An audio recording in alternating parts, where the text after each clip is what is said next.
konsepto kabahin sa green building architecture o kining pagbaton sa mga environmental aspects sa konstruksyon itudlo sa mga estudyante sa usa ka kolehiyo. Ano yung report ni Nico Sereno?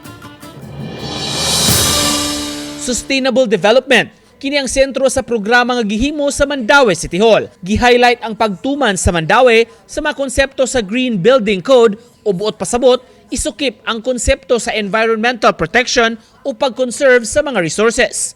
Gawa sa private development, lakip ang condominium project sa Mandaue nga mituman niini aron makatabang sa kalikupan.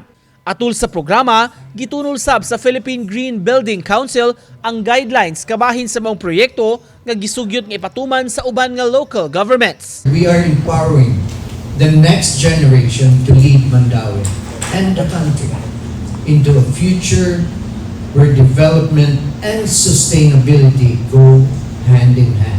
Na ating Tipolo Housing, Tipolo Residences that's going to be certified Verde, and our future green building ang project which is the government center. Basically ang building, ang performance ni environmentally gisukod nato. Ang mga tao nga mopuyo, hamugaway lang magpuyo.